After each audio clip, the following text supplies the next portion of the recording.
Hi everybody, welcome to Yagya VM. So in today's class, we will discuss about the next NTSC paper. So this is the NTSC paper 2018. Let us move to the next question. The immediate cause of the Second World War was dash. So during the second, how did basically the Second World War start? So we will go to the case when Hitler became very powerful. So when Hitler became powerful, the first thing he did was the economic construction of Germany, and after that he was actually believing in a concept called as the Lebensraum. Lebensraum means what? Apart from your own country, you should also have a particular land to your own self, so that if any problem occurs in your country, you can occupy this territory. So it will basically be a buffer area, a buffer zone of habitation for the host, for the mother country. So Hitler believed in the Lebensraum concept, and first he invaded upon Poland in the year 1939. And the World War II, it was fought between two powers, the Allied powers and the Axis power. So as I've already said you the trick, the Axis power, it was basically Rome, Berlin, Tokyo, right? So Italy, Japan and Germany, and various other countries on the other side, on the Allied side, like for example France, UK, Russia, USA, the other countries, right? So here what happened, Hitler became very powerful and he assaulted Poland. Okay, he wanted to make Poland basically a laboratory. Now because of this aggressive action, okay, France and Britain, they declared war on Germany. Just the next Within the next couple of days, France and Britain declared war on Germany. After that, in 1941, Germany also wanted to make a Lebensraum in Russia. So Germany attacked the Soviet Union. However, Germany suffered a crushing defeat by the Soviet Union, because Soviet Union, they had the Red Army by the Bolsheviks. Okay, so we have also spoken about this in the lectures, right? So this is how Germany was defeated by the Russia. Okay, now what happened, this is how the entire world war started. This is how all the countries got involved into the world war. Okay, and USA subsequently joined. Initially USA had not joined it. Indirectly it was a part of the world war, because it was allowing the army and the army places, okay, and the infrastructure, the tools, the machinery, the warships, to be used by the Allied powers. However, when Japan bombarded on the Pearl Harbor, USA was forced to enter into the World War actively. The president who participated in the World War II during the World War II, the president of USA was Franklin D. Roosevelt. Similarly, from UK, he was Winston Churchill, and in USSR, Joseph Stalin was fighting during the World War II. Similarly, in Germany, we know Hitler. From Italy, it was Mussolini. And in USA, after the World War, 1945, after the World War, the person who reconstructed the alliance and also the NATO treaty, all these things can be given the responsibility. Okay, they can be credited to Harry S. Truman, who was the president of USA after 1945, and the death of Franklin D. Roosevelt. From Japan, the emperor was Hirohito. Okay, so I hope this part is very clear to you. And finally, in May 1945, Germany surrendered. So that is how the World War II ended. Also here we get to witness the massive attack, okay, the merciless attack of atom bomb on two cities of Japan, Hiroshima and Nagasaki, right? So Hitler's assault upon Poland, this was the immediate cause of the Second World War.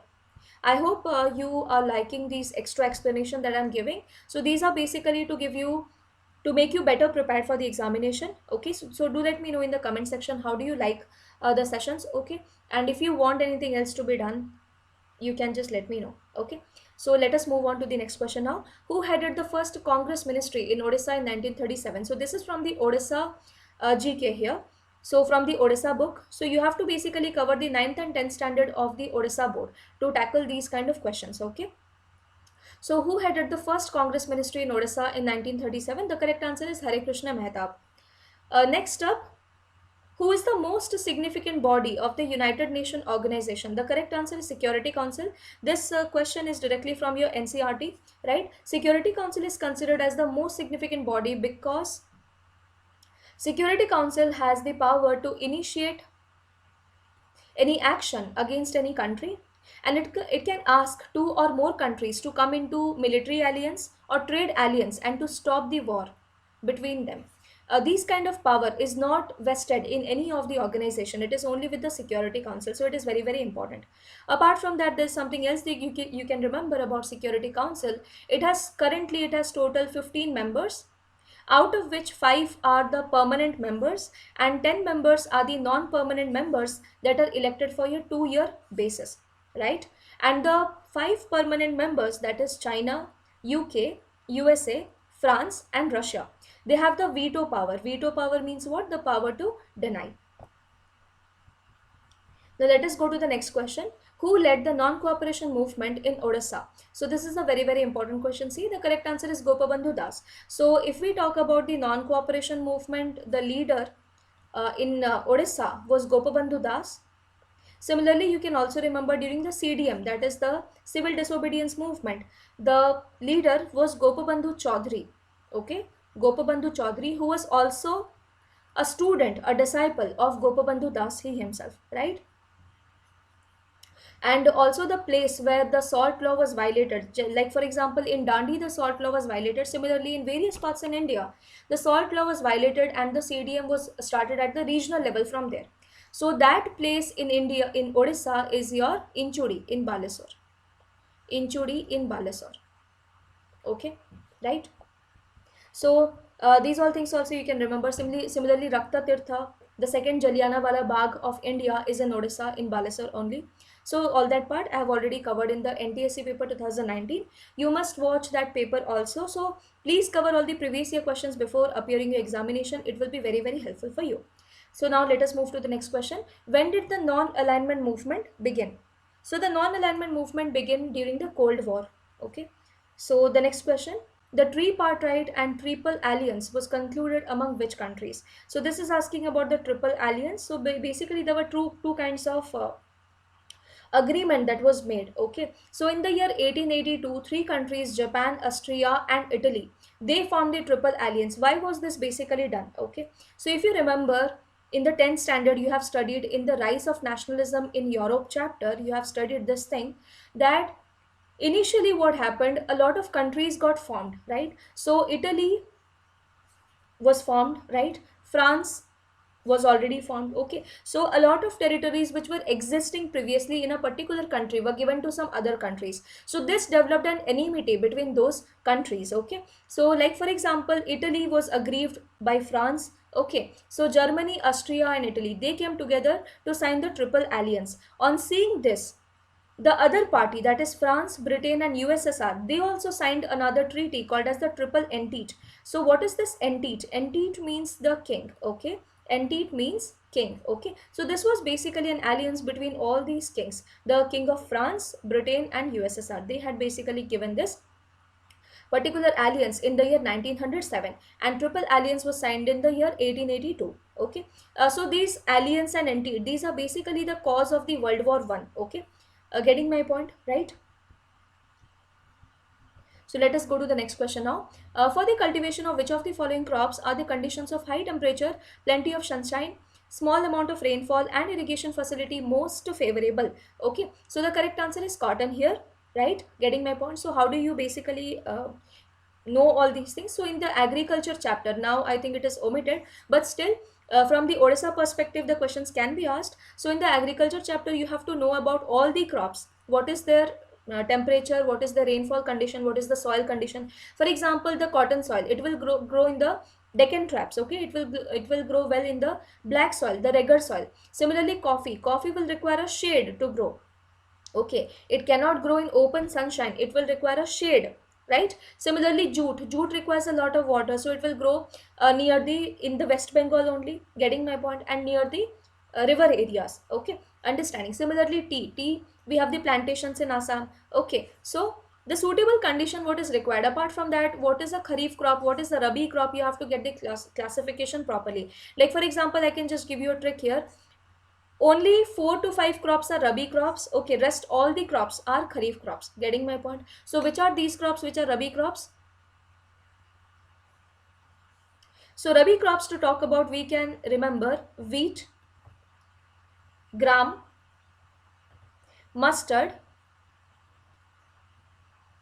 Okay, these are some of the crops that you can just remember as a rabi crop. Okay, rest all the crops you can take it as a kharif crop. Okay, now there are some other crops also which are both kharif as well as rabi. For example, sesamum. Okay, sesamum, these are both kharif as well as rabi. Getting my point? So you have to read all these things individually. You have to remember the climatic condition that is suitable for each crop, right? So let us move to the next question now. Which of the following iron and steel plant is different from the other three in terms of the time period of establishment? So clearly it is saying that which steel plant is made at a different time period. So if we see the Bhilai, the first steel plant of India was the Rourkela steel plant. It was set up in 1955. Subsequently, Bhilai steel plant, Bokaro steel plant was also set up. Bhilai steel plant was set up in the same year 1955. Then Bokaro steel plant was set up in the year 1964.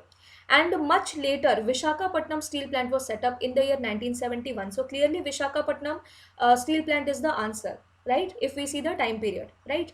Another thing that is usually asked you is that the steel plants are constructed with the help of which foreign power, because at that point of time we were not so industrially developed. Okay, we depended on other countries so that they can do the technology transfer to us, they can set up our units and then give it to us. Okay, so we can just remember this by a trick. See, BBV. Okay, BBV, all these steel plants are made with the help of Soviet. Okay, so what is BVV?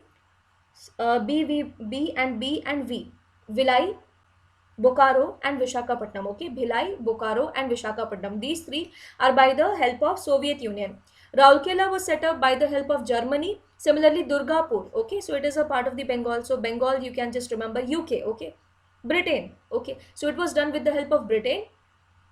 The steel plant of Rourkela was set up with the help of Germany, and the other three, Bhilai, Bokaro and Vishakhapatnam, were set up with the help of the Soviet Union. Okay, so this is how you can just remember this part, right? Next up, we have this question about geography. Consider the following statements about the Ladakh Plateau located in the northwestern part of India. Identify the correct statements from the below. So first one, it is a cold desert. Yes, that is correct. The Indus River flows through it in a deep gorge. Yes, that is also correct. Freshwater lakes are prominently noticed in this area. So yes, in Ladakh you will find the saline water also and fresh water also. But the freshwater lakes are more available there. Why? Because the lakes are usually formed by the melting of the glaciers, which are nothing but the fresh water. So you will find a lot of freshwater lakes in Ladakh. So three of them are correct. So the correct answer is D. All of the three statements are correct. Now let's move to the next question. Which among the following railways does not pass through quite undulating terrain? Okay, so the correct answer is the Konkan railways, right? They have a very undulating terrain. Undulating means rough terrain, not regular terrain, not plain terrain. Okay, so that is called as undulating terrain.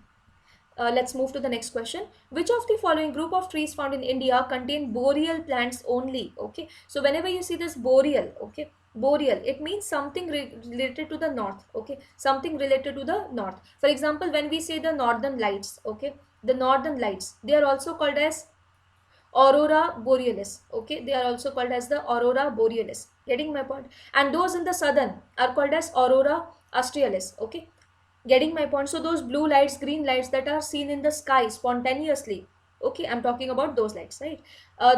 So boreal means what? Those things which are located in the northern part, usually hilly part, we can say. Okay, so basically it is talking about the coniferous trees.